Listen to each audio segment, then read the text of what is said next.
maybe if I write this story down, I can inspire the next generation. I can give hope. So many people have lost hope. They've given up.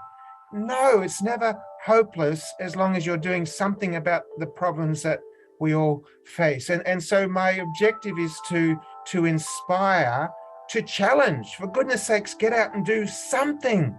Whatever it is in your capacity, do it.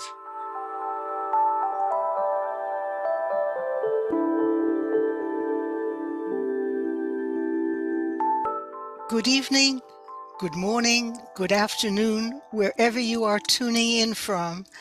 Welcome to this series titled Life Saves the Planet, co-hosted by Biodiversity for a Livable Climate and the GBH Forum Network here in Boston, Massachusetts. Biodiversity for a Livable Climate and the Life Saves the Planet series that we co-host with GBH and have been doing this for 2 years now. This is exactly 2 years, almost to the day, that we've been bringing this series to you. And what we're doing is calling attention to the many ways that people around the world are working to protect and restore biodiversity and healthy ecosystems. In the last 2 years, we have watched, as I'm sure you have as well, escalation of global temperatures, increases in land areas that are in a condition of drought, and the food insecurity and immigration crises that follow.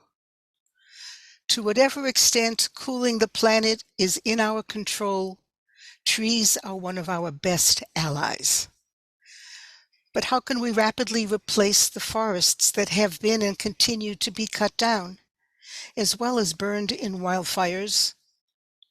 We are delighted today to introduce to you a unique reforesting strategy practiced by some of our sisters and brothers in Africa. Tony Rinaudo of Farmer Managed Natural Regeneration will tell us a most hopeful story about a low-cost and a community-empowering approach to reforesting. I will let Tony tell you this story himself. He really doesn't need me to introduce him, and he will be further introduced by Judith Schwartz, with whom he will be in conversation after his presentation. Judy is an environmental journalist and author, and also a longtime partner with Biodiversity for a Livable Climate in exploring ways that we can heal the earth. So I want to welcome both of you and turn this event over to Judy and look forward very much to the presentation and the conversation. Thank you all. Thank you. It's a pleasure to be here, and it's a pleasure to be here with Tony, who I have long admired. And an extra challenge in connecting with him is that he's on the other side of the world. He is he's based in Melbourne, Australia. I think I have that correct, although I think he is on the road at the moment, as he is often these days, because he has just published a book, which I will show you. It is The Forest Underground. So in introduction, I will say that one thing that makes me very happy right now is that FMNR, Farmer Managed Natural Regeneration, is no longer a secret. The word is finally getting out. For a long time, it was something that I would read about in papers and reports, but really, it wasn't widely known. But in the last few years, in part because Tony is a recipient of the 2018 Right Livelihood Award, the alternative Nobel, as it is called, together with a fellow named Yakuba Sawadogo from Burkina Faso, whose work I've also admired. He's otherwise known as the man who stopped the desert. So here we have the forest maker and the man who stopped the desert winning awards in 2018, that helped get more people aware of this. And then also the mere fact of its extraordinary success at a time when, as Paula says, we're seeing so many challenges, and tech is no longer looking so bright and silver bullety these days. So this is a real solution. So, you know, when I think about the title of Tony's book, The Forest Underground, in some ways, that is a metaphor. You can see it as a metaphor for all the unseen work that nature does that allows our ecosystems to flourish. So we can think of that in a metaphorical sense, but in another sense, it is very real. Farmer Managed Natural Regeneration has restored through the work, well, Tony's going to tell us more about it. I'll leave you hanging on exactly what it is, but this has restored an estimate of about 18 million hectares. And for us here in the US, a hectare is, let me see, it's 2.4 or something acres. So that means a good 40 million acres have been brought to ecological function through this mechanism. So it is very real. It is very promising and hopeful. And I am going to turn it over to Tony right now so he can tell his story as only he can. Thank you, Judith and Paula, for the opportunity to speak, and hello, everybody in the audience. So it's my great pleasure to share this story with you. So I'm going to tell part of my personal story and describe what FMNR, Farmer Managed Natural Regeneration, is and its impact, and then throw out a challenge. So I was very privileged. I grew up in a lovely part of Australia. I walked as a boy. I walked over some of those hills. I climbed some of the trees. I swam and fished in the rivers. And yet there are three significant things that shaped the person that I am to this day. That bushland that I love so much was being bulldozed.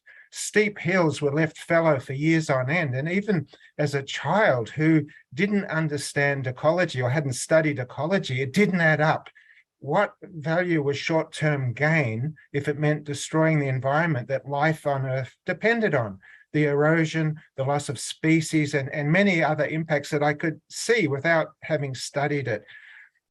At the same time, tobacco was the main crop in our agricultural lands, and they used heavy chemicals. So those rivers that we swam in, spray drift, DDT, and other chemicals were killing the fish and poisoning the rivers. The second thing that shaped me was at night, I would watch the news, I'd read news reports of children just like me who happened to be born elsewhere were going to bed hungry through no fault of their own. And the injustice of that really struck me. But as a boy, I felt powerless and unable to speak or to change things. The third thing that impacted me was my mum's strong faith. And that gave me a framework for life. There are more important things to life than financial security, that we are responsible for those less fortunate than ourselves. And we have a duty of care for creation to steward it, certainly benefit, but to make sure it's also there for future generations. And so those things shape me very, very deeply. And I share that personal part because I think at this point in history, so many young people in particular, but many adults, we're scared, we're worried. What's climate change doing? Loss of species, desertification around the world. We need a story of hope, and we need to take action against these things that threaten life on Earth itself. So I studied agriculture. That's where I met my wife at university. We joined an organization, Serving in Mission, or SIM, and were assigned to the country of Niger. You can see the red star there. So a borderland of the Sahara Desert, one of the poorest countries in the world. The landscape that confronted me when I arrived there was shocking. What had been a biodiverse dryland forest with patches of farm here and there, more or less providing for the people that live there, some remnant of wildlife, in certain places, perennial springs, that had deteriorated to a landscape like this. And it was barely able to support life on Earth. People were regularly hungry. We were experiencing increased frequency and severity of droughts.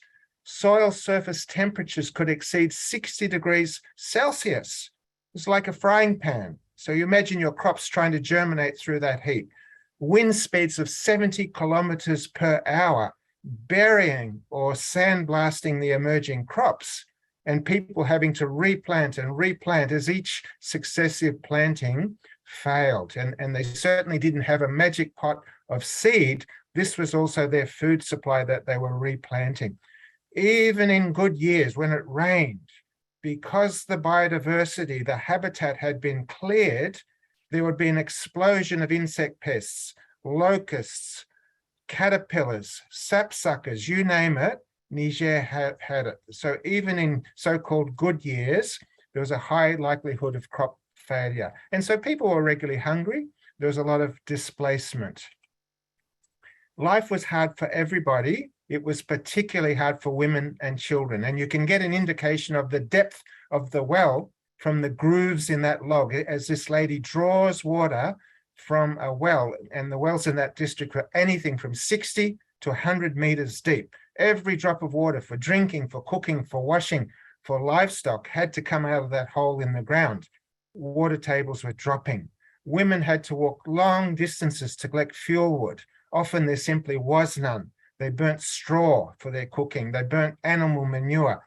Life was really, really desperate and difficult, and the burden was greatest on women. In my mind, if deforestation was one of the root causes of all these problems, then the solution should be relatively simple.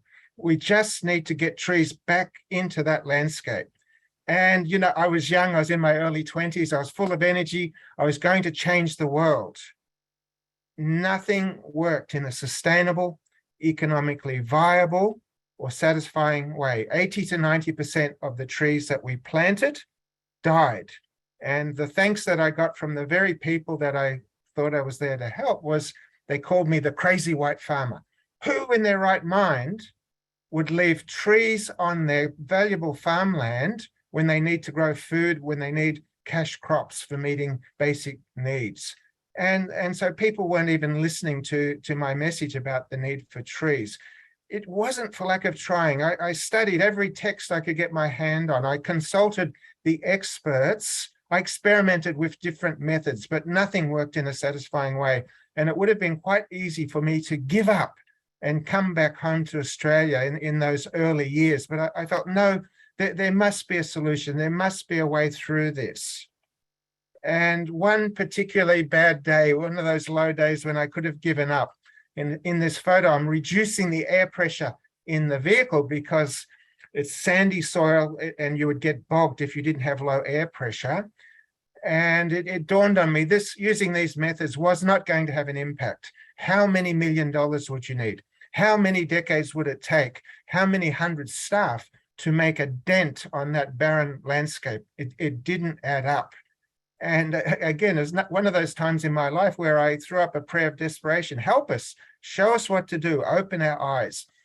The strange thing is, it's strange to me to this day, so many years later, I had been driving on this bush track almost every week for 2.5 years by this stage, eyes open, but totally blind to what that landscape was saying, to what was literally at my feet.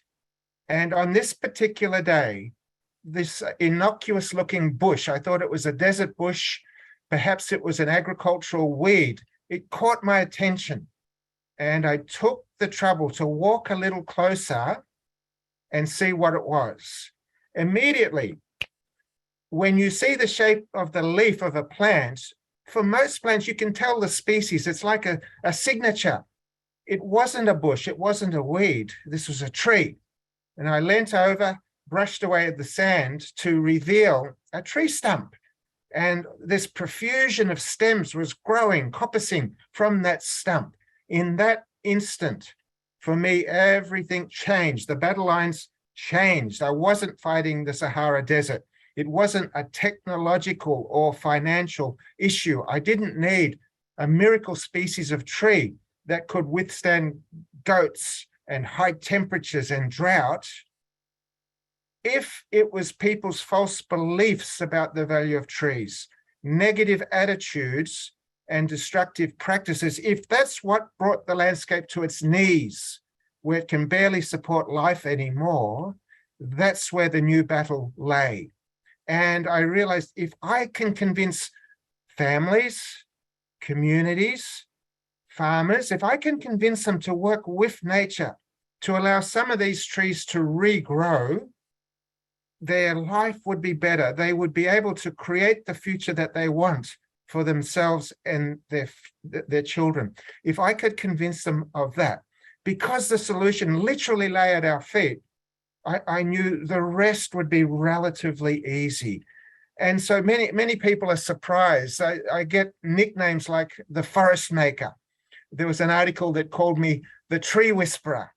And I turn to them and say, actually, 95% of what I do is regreening mindsets or regreening mindscapes. And if I win this battle, nature will heal itself because behavior will change and will give nature a chance to come back up again. I call these bushes the underground forest. In many cases, the trees are growing from living stumps, in some cases from seeds embedded in the soil. But I call it the underground forest because if we had special vision and could see beneath the surface of the ground, we would realize that when we cut a tree down, for most species, that tree does not die. 30 to 50% of the mass of the tree is underground, with this enormous capacity to regrow if we remove the constraints, continuous overgrazing, ploughing every square inch of our land, cutting of woody biomass in totality, burning year after year after year. If we remove or modify those constraints, nature will have an opportunity to do what it does best. It will self-heal and it will restore itself. And so the technique that we developed is called Farmer Managed Natural Regeneration.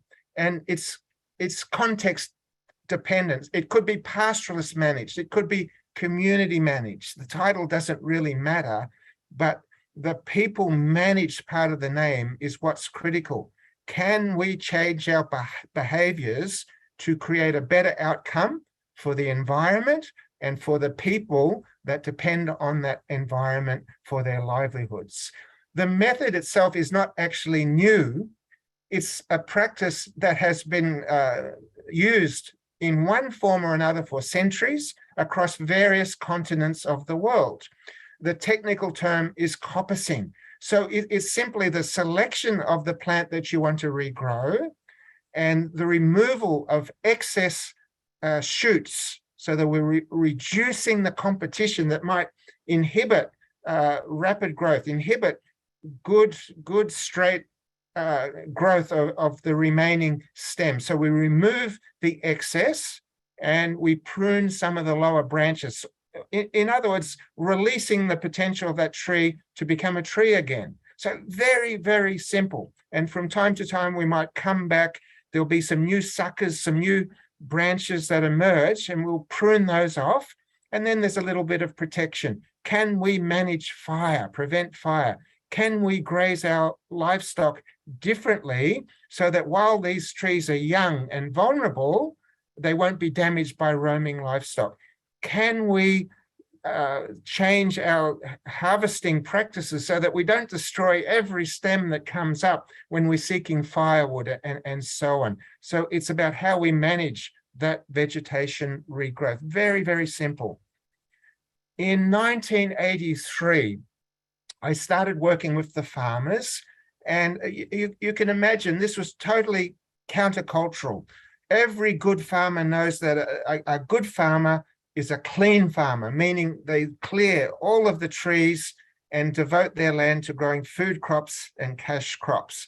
And so I scouted around in about 10 villages and asked for volunteers, asking, would you come on a journey with me and experiment, not on the whole parcel of your land, but just in a small corner? Because you have to remember that their very life, their livelihood depended on growing their food crops. And so let's experiment on a small corner and see where this takes us. And if it doesn't work, if it's detrimental to your income, to your livelihood, they're your trees, it's your land, do what you like. All the time hoping and praying that it would work and they wouldn't cut the trees out. And within a very short time, it was working. You can see the vegetation coming up in the background and the foreground there. It was working. I was convinced that this was the solution we were looking for. That same year, events beyond our control overtook everything. And there was a severe drought. It hardly rained at all. People were suffering. People were leaving home and people were hungry. And what could have been a disaster and an end of the experiment, in time, we were able to source food resources and generate a food for work program, so that in a sense, we had a captive audience across a whole district. And one of the work requirements, if food was to be given out, one of the work requirements was to regenerate 40 trees per hectare. And that was the start of a movement. It exposed farmers to this practice for long enough that it took away their fears. Not only did this not cause harm to our crops, it actually increased the health and yield of the crops. It increased the soil fertility. It modified the microclimate, making better conditions for crop and animal growth. And many farmers began to comment, oh, those indigenous fruits that we enjoyed so much as children, those traditional medicines that were our medicine cupboard when we were growing up and had disappeared, they're coming back.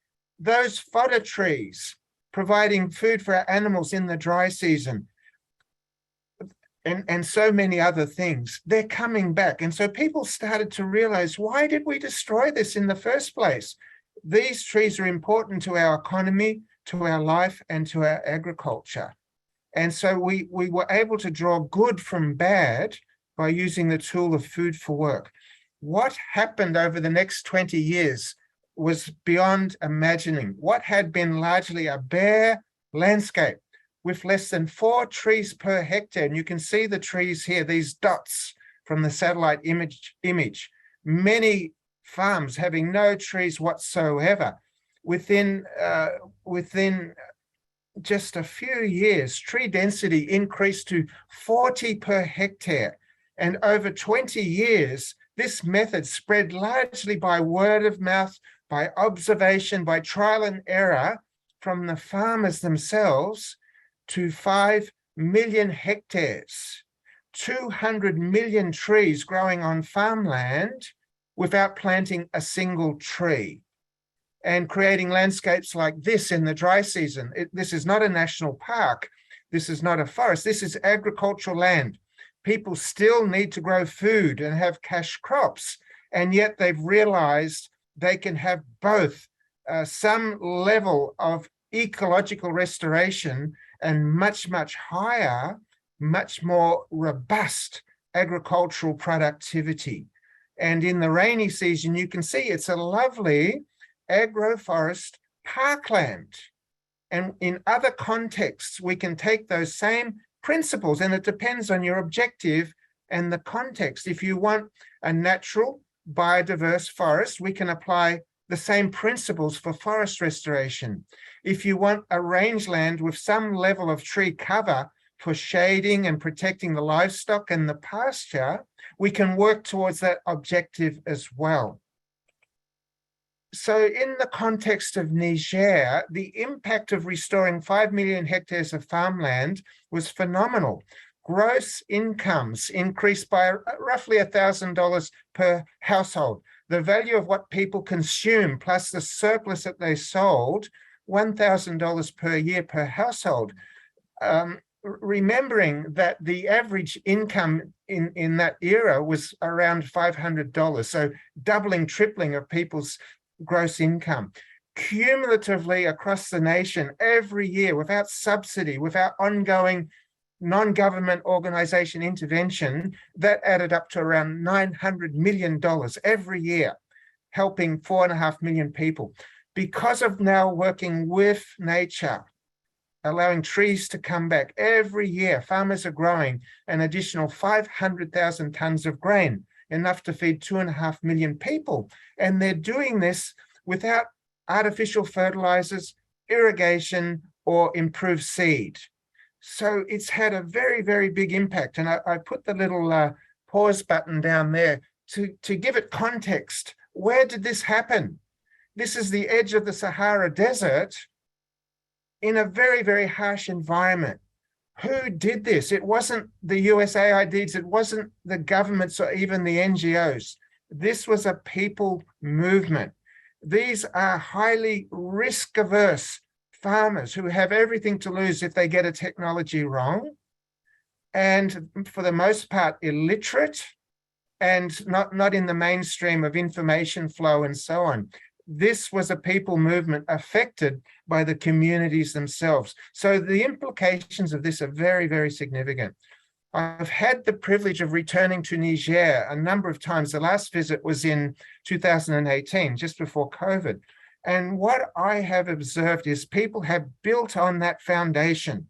With the trees coming back, you now have a foundation for improvement. What had been a downward spiral of degradation and poverty and despair, what I observe is it's an upward spiral of restoration, relative prosperity, and significantly, and I'll come back to this, the restoration of hope. People are now growing more and different types of crops, more and different types of livestock, and their resilience has increased. So if one particular crop or enterprise fails in a year, maybe there's drought, maybe there's a windstorm, not every enterprise will fail. So there's much more resilience in the face of climatic challenges. So the impact has been very, very significant. I joined World Vision in 1999, and I thought, wonderful, the world is my oyster. World Vision works in up to 100 countries. Every one of them, to one degree or another, is impacted by deforestation. And of course, that affects people, affects children. And so in this community, World Vision entered in 1984 during a severe famine. We did food relief. We stayed and did a rehabilitation phase and then a development phase. Despite our best efforts, schools, clinics, agriculture, economic development, despite all of that, every year to some degree or another, we were still obliged to give some level of food aid. And what I realized was, despite all that good work, we had failed to address one of the underlying root causes of these problems, environmental destruction. And so we worked with the community to implement community managed natural regeneration on the mountain. And you can see the transformation there in the slide. The results were astounding. The rehydration of the landscape, the restoration of springs, and in one case, even a small waterfall, the recolonization by wildlife. They just flocked to this mountain. And the impact on agriculture, even though the site itself is not agricultural land.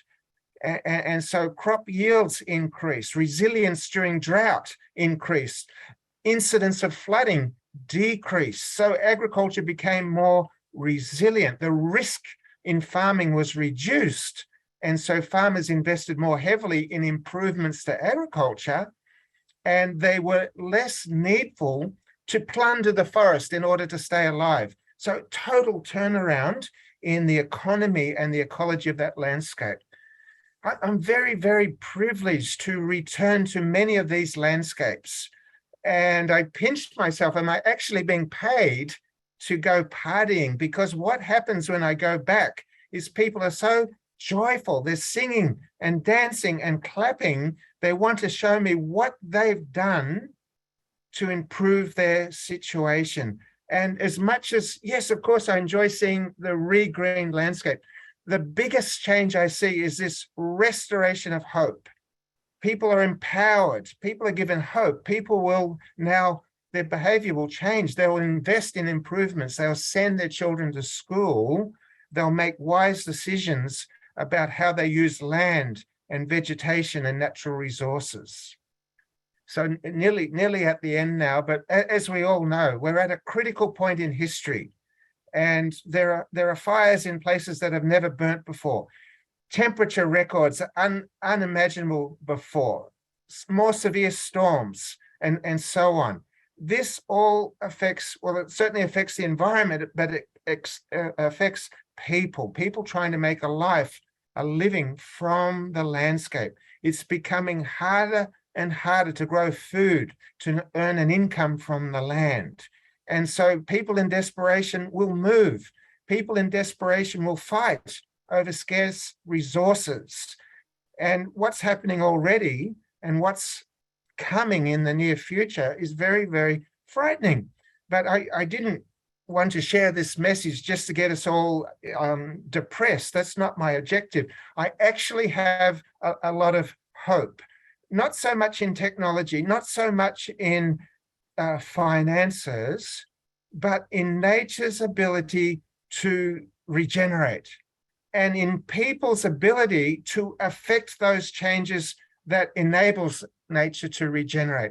And if we look at this World Resources Institute map of the world, there are at least 1 billion hectares globally with some level of potential for forest restoration. There are in excess of 2 billion hectares of degraded farm and pastoral land with the capacity to have some level of tree restoration in an agroforestry setting or a silvopastoral setting. And this has enormous implications for carbon sequestration. By some estimates, if we restore 1 billion hectares of forest, we could sequester anything between 16 and 25% of existing CO2 in the atmosphere. So enormous potential for nature-based solutions to have an impact. That doesn't obviate our need to take other corrections, moving to renewables, reducing emissions in the first place. But this story gives me lots of hope. And I'll finish up on that with a quote from Ghana. And this was a community which was on the verge of leaving their ancestral land, everything that they knew and loved, because it had become uninhabitable. And after just 2 years of experimenting with FMNR, the old chief said this gift of FMNR is from the Almighty God, and therefore anywhere you visit, you bring life and joy. And that's, I guess that's the note that I want to finish up on. The situation is bad, certainly, but it's not hopeless. In whatever your capacity, please do what you can to make a difference. Thank you, Judith. Thank you. I am just, perhaps like others, taking a deep breath in taking all of this in, because it is not the story that we're always hearing, and just the incredible opportunity that we have to restore land and lives and livelihoods. It's extraordinary. So yeah, so a couple of thoughts, a couple of questions. So one thing is just how sobering it is to see those pictures of the conditions that you encountered in Niger. And what strikes me is that for many of us in countries like the US, in Europe, in Australia, those problems were always elsewhere. Africa was elsewhere. Now we're seeing more harsh conditions that people in places like the US and Europe are seeing. So what opportunities do you see for FMNR in parts of the world like Australia, the US, and Europe? Thank you. So what I've seen as I've traveled to many countries is that the principles apply across a wide range of environments, whether the foothills of the Himalayas or the humid tropics or even mangrove swamps on the edge of the sea, let alone in developed countries. And so these principles can be applied. Now, much of my discussion, people easily get the impression that FMNR is only about trees. But if you broaden that, we're talking about mindset change. And if you change mindset, that affects behavior change. And so in that sense, these principles are applicable anywhere. Will people in Western countries, more developed countries, use this particular technique? My response is that it really depends. What are the species that are still remnant in that landscape? What is the cost of labor? And what's the objective you're aiming for? It's certainly possible. In Australia, our eucalypts are one of the best coppicing, resprouting trees known. It may not be economically viable to send thousands of people out to our bushland and cut and prune trees, but environmentally, if we really do have an existential problem here, I think we should reconsider our priorities. In the US, you have oak trees and other species that coppice. So the principles are there. It's a question of the will. And there are other techniques too. FMNR is just one of a suite of regenerative practices. Thank you. With the conditions that we're seeing now, are you getting more interest from Western countries? I would like to say yes, but not necessarily. And what saddens me is all too often we default to what we know, and we're too ready to apply band-aids to symptoms rather than addressing root causes. And as a ridiculous example, our previous government, we had 1 in 1,000 year floods. And the solution that they aired was, well, let's build more dams. Just ridiculous. But I'm not discouraged, because overall I see this global growing awareness of the need for nature-based solutions, including FMNR. And there's this groundswell of uptake from some governments, certainly from some donors, and a growing number of non-government organizations. So there's this spreading groundswell, and I think we've hit a turning point. Okay, wonderful. And then another factor that you alluded to is when people are talking, or governments are talking about the cost of labor. Well, and the cost to implement this. I mean, it cost depends on what it is that we value. So, and it's such a false argument too, Judith. It's costing our government, and I'm sure yours, billions of dollars in flood relief, in relocation, in fire, the aftermaths of the fire, lives lost. How do you put an economic value on that? And yet governments in our country argued for decades in support of the fossil fuel industry without reference to what it was costing lives, costing environments, and so on. Yeah, it reminds me of what John D. Liu, who I think was interviewed in this series, what he says, which is that makes the point that the basis of our economies is ecological function. So anyway, one compelling aspect of the FMNR story is the importance of observing nature and listening to people who are intimate with the land. Anything that you would like to highlight about this from your experience and the impact of this on your life? Thank you. That's a lovely question. When I went to Niger, I thought I knew what the problem was, and I certainly thought I knew what the solution was. I couldn't have been more wrong. And so I thought people were the problem, and nature had nothing to offer. It was broken, it needed fixing. I couldn't have been more wrong. What I learned was, if we're willing to suspend our preconceived ideas, our assumptions, and sit still for long enough. Now, this might sound funny to some. Land speaks, not in words. Trees speak, not in words. But if we sit long enough and listen, it's speaking, it's giving a message. And what I learned was that nature is quite capable of healing itself if given a chance. And when I spent time listening to the people, asking questions, I learned, you know, they didn't set out to destroy the earth. That wasn't their objective. They simply wanted to stay alive. They wanted a better life for themselves and their children.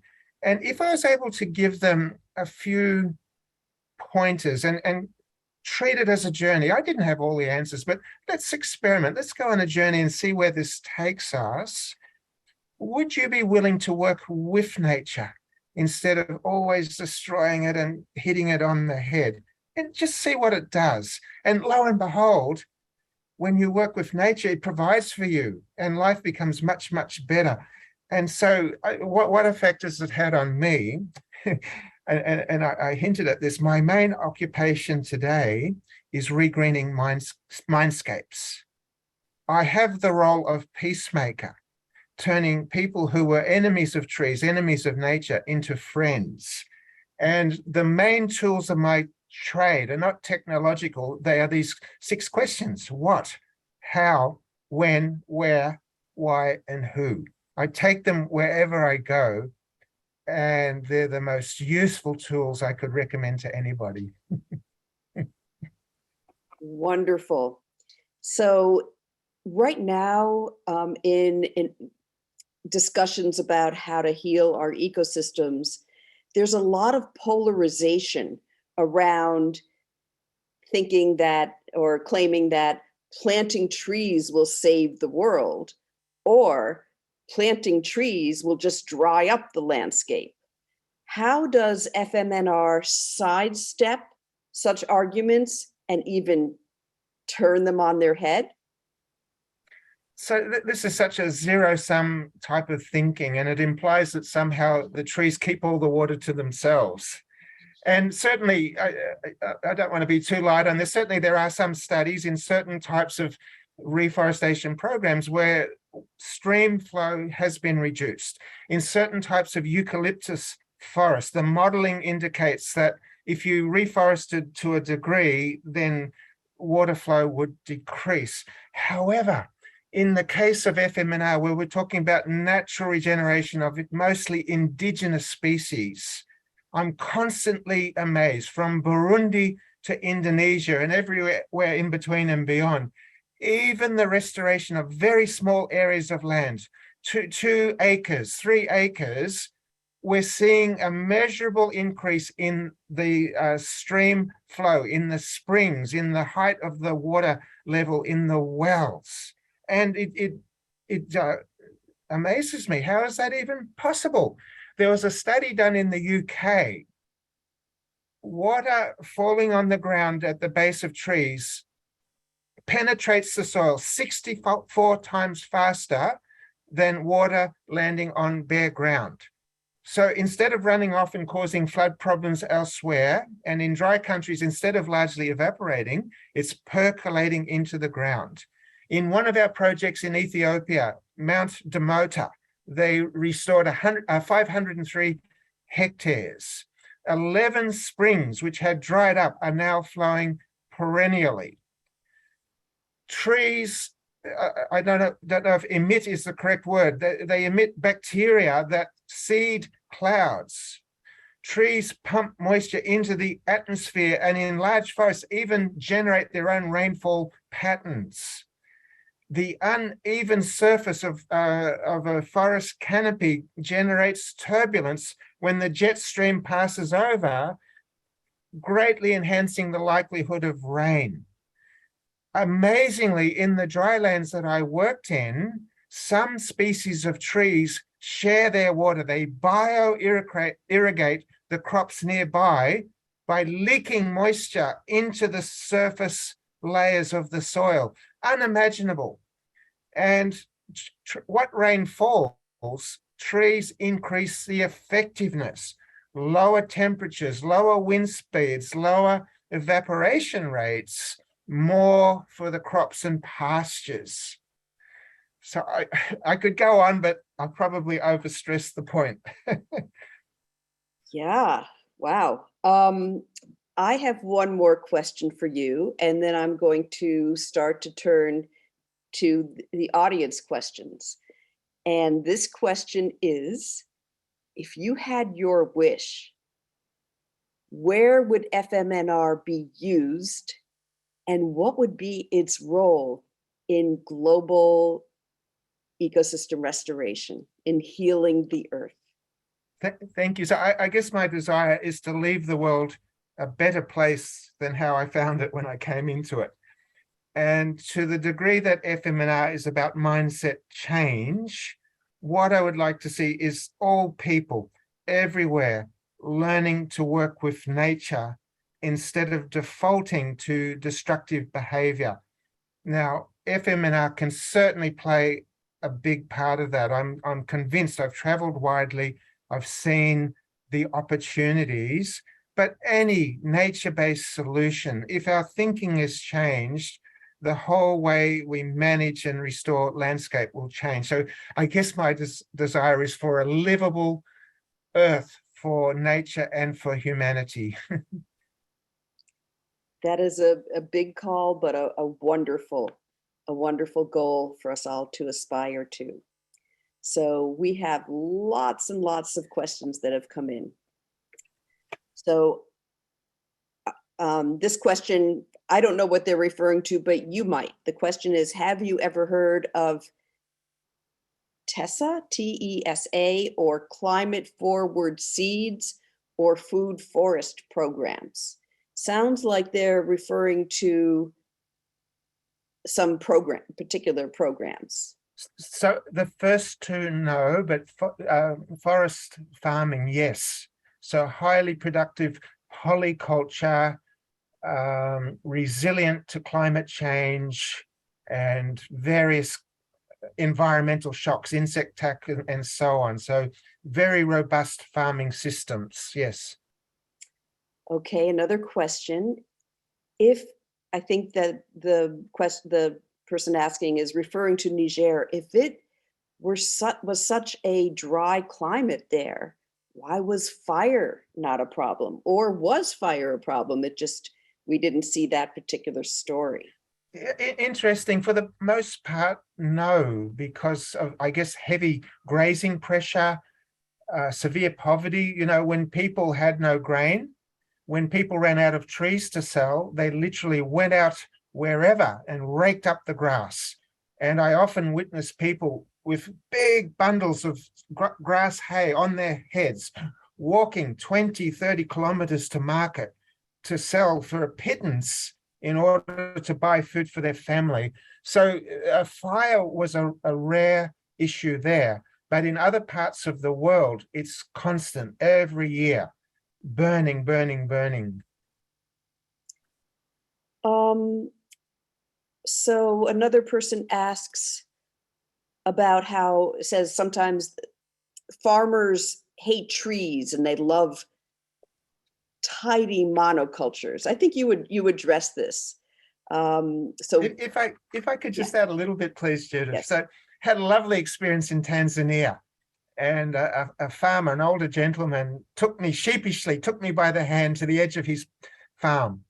And he said, this tree, and there's this burnt out stump. There was a hollow trunk because every year he heaped wood and straw on it to burn it. He wanted to get rid of it. He said, this tree used to be my enemy, and I did everything in my power to kill it. Then I learned about the value of trees and the importance of them to nature, to farming, and so on. And I'm so ashamed that I ever tried to destroy it. And now he was making amends. He was reaching out to others in the community, educating them. And so I think the people, was it in Ontario or wherever that question was addressed for, I think we're all victims of our upbringing. We're told that trees are weeds. We're told to be a good farmer by clearing and having monocultures. It's not that we set out to be destroyers. And through awareness, through experience sharing visits talking to peers. Farmers primarily trust and learn from their peers. Mindsets and attitudes can be changed. That was certainly my experience and continues to be. These mindsets are in no way fixed in cement, so don't give up hope. Okay, this is another related question. Why isn't this more widely adopted today? Well, the tables are turning, and there is much greater awareness, but it has taken an annoyingly long time for the story to get out. I mean, I've been banging away for over 40 years now, but that table is turning rapidly. Why though? I think there's a certain degree of professional pride. People have staked their careers, their reputations on expensive, complex approaches to these problems. I think there's a lot of money involved in conventional approaches. And, on the surface, what I've just described to you sounds ridiculous. You mean that you can solve desertification with a pocket knife? Surely such complex, long-standing, difficult problems require expensive technological solutions. So there's a mindset blockage that's going on here. However, as I said, the news is out there. It's spreading, and I've gone from despairing in my fellow beings to having quite a lot of hope. The message is out there. Thank you. Shifting gears a little bit, how do you figure that letting the trees grow helps the groundwater and springs? I think you talked about this a little bit, but I think that it's worth looking into because it doesn't necessarily make logical sense. It's not how we think about how we think things work. Yes. So in semi-arid countries, maybe 70 to 80% of the rainfall that falls evaporates. On hard clay surfaces, 50, 60%, maybe even more, runs off. Now, having trees on the landscape, and different species have different characteristics. I'm speaking in generalities here, but those roots, when the wind blows, they're going to create cavities. There's going to be cracks in the soil that rapidly open up, allowing volumes of water to penetrate quickly and not evaporate, not run off. So rapidly restoring the water tables. Those trees are adding organic matter to the soil. Now, there's an interesting statistic. 1% increase in organic matter across 1 hectare of land, sorry, I'm not speaking in acres, equates to an increased water storage capacity of 144,000 litres per hectare. It's a natural sponge. It's a virtual dam holding that water and slowly releasing it, making it available to plants. And I'm sure there's lots of other things I could add to that, but the role of vegetation is absolutely critical to the functioning of the water cycle. At the moment, across much of the world, and forgive me, I haven't read your book yet, it's on my to-do list, but the water cycle across much of the world is broken. Yeah, indeed. And with on so many levels, the presence of those trees helps restore the water cycle. It also reminds me of what Alan Savory says, Alan from Zimbabwe, who introduced holistic management. He talks about the difference between that it's not how much rainfall you get, but how much effective rainfall you have.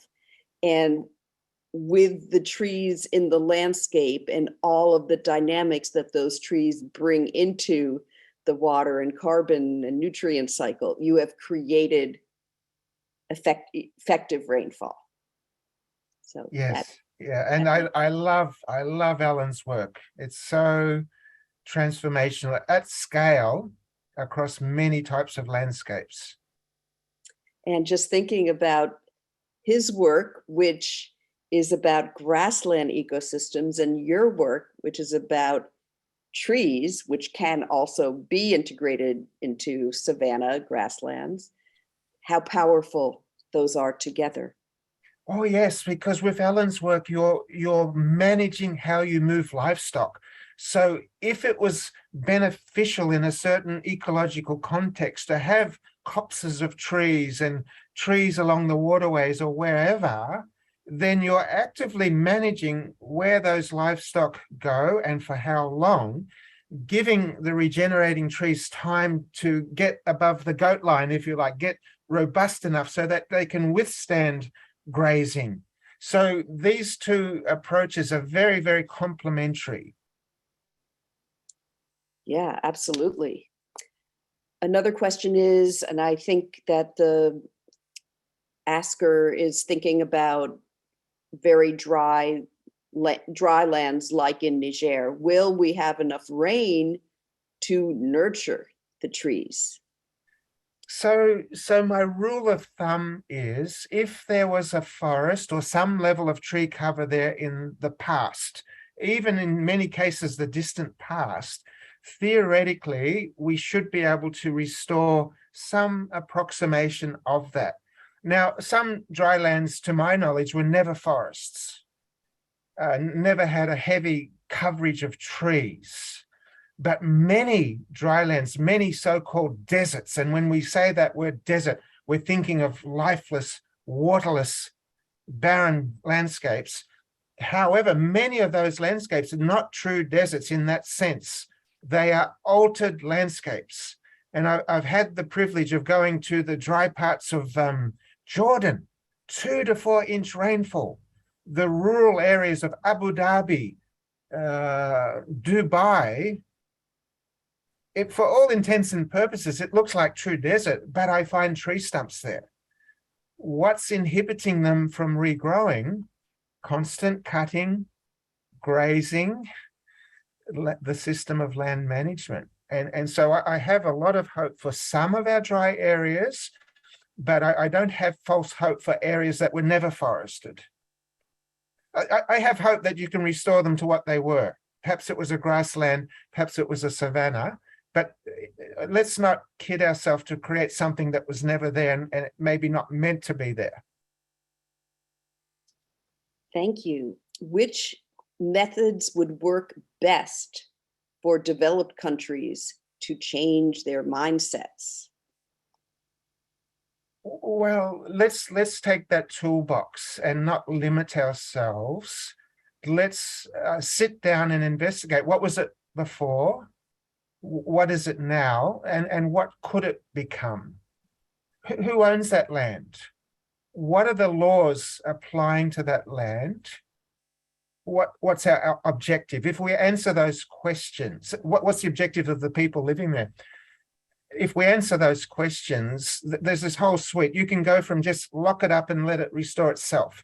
You can do assisted natural regeneration, farmer or community managed, tree planting, so on. We can have a combination of some or all of those. So I can't give an answer here, but take that toolbox with you and trust your own intuition. Many people when I speak, many people want the answer. There's no such thing.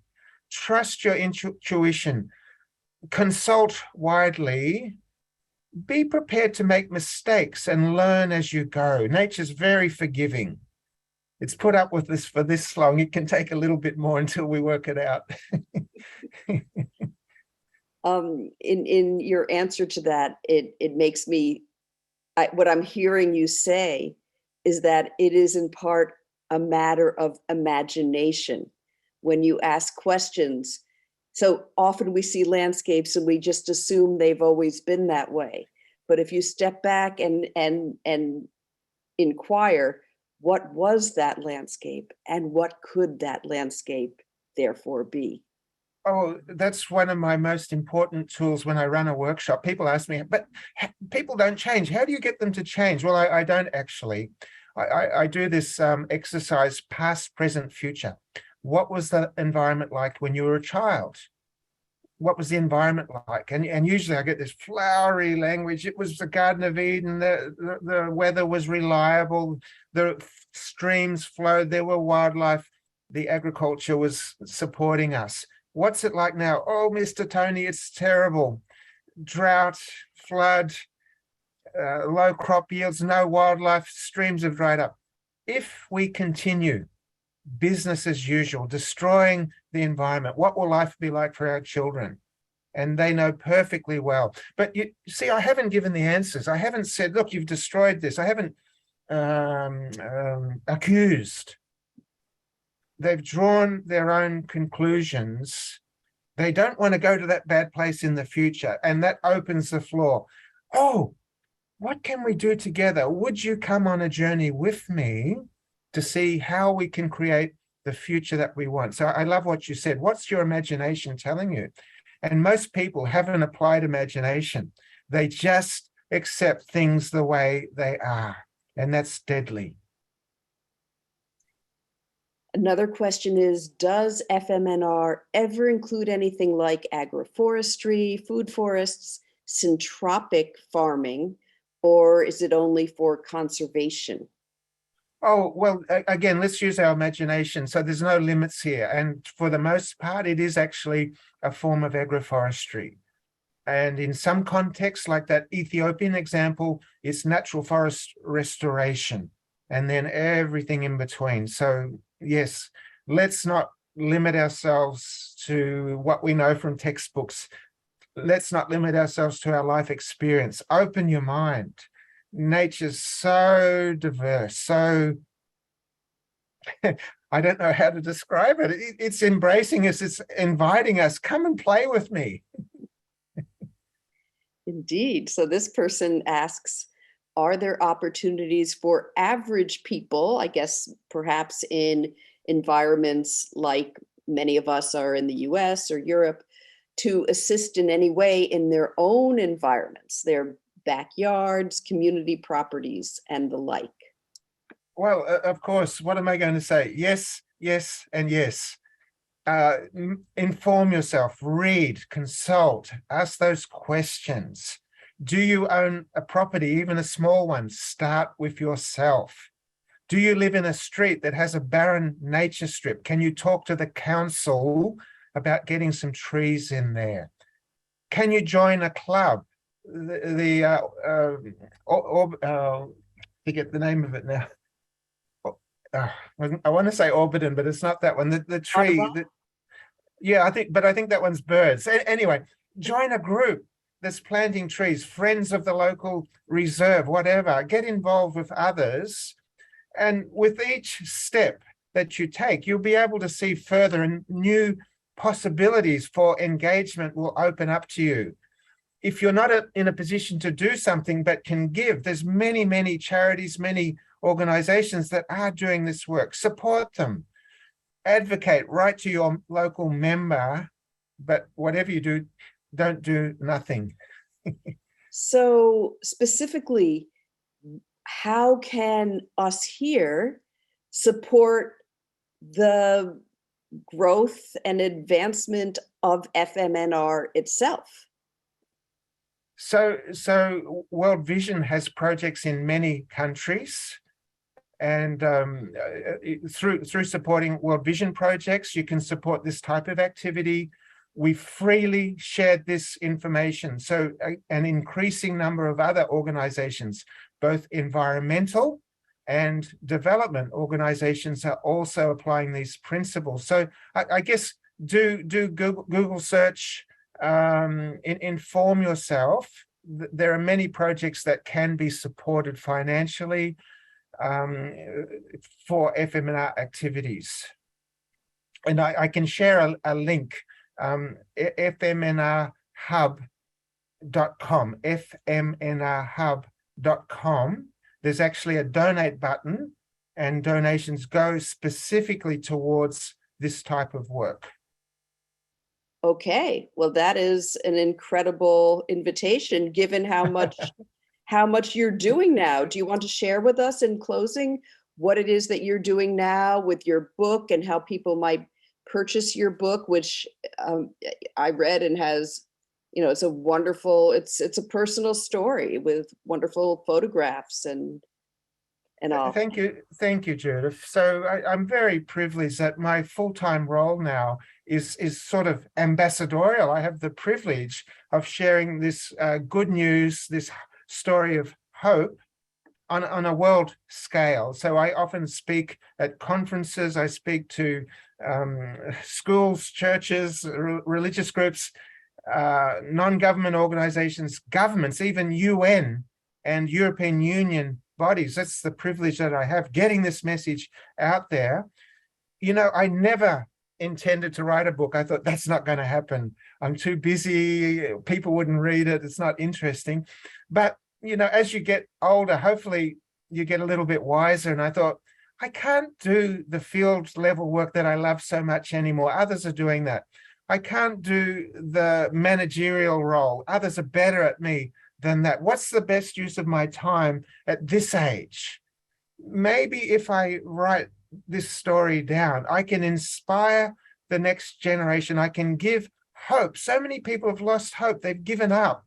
No, it's never hopeless as long as you're doing something about the problems that we all face. And so my objective is to inspire, to challenge. For goodness sakes, get out and do something. Whatever it is in your capacity, do it.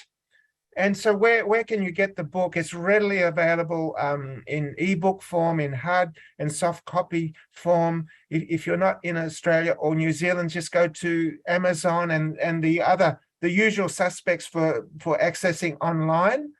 And in Australia from ISCAST, ISCAST. If you go to that website, they're the publishers. And the postage within Australia and New Zealand's possible. Otherwise, go to Amazon. All right.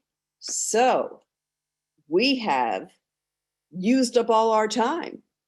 So we're going to give you, say goodbye to you, good day to you, because it's morning where you are, and say thank you to all of our attendees. And just, thank you for everyone being with us and hearing and now holding this extraordinarily hopeful message. Thank you. It's been such a privilege, and I've really enjoyed talking to you, Judith. Thank you. Thank you. Paula, do you want to say goodbye? Oh, absolutely. Goodbye, and many thanks for an incredibly hopeful, inspiring and informative presentation and conversation.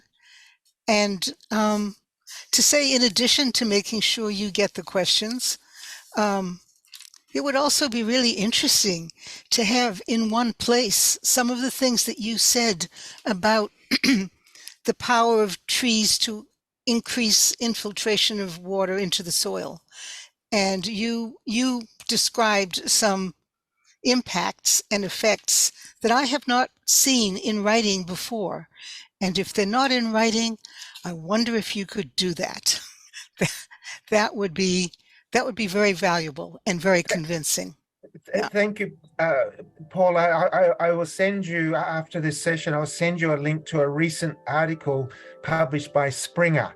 So I'll send you the link to where people can access that. And I've covered many of these things. Why does it work? Why are people doing this? It answers many of those questions. Wonderful. Wonderful. And in addition to thanking you, Tony, and you, Judy, I'd like to thank WGBH Forum Network for the wonderful support they've given. And I'll thank Biodiversity for a Livable Climate. Thank you all.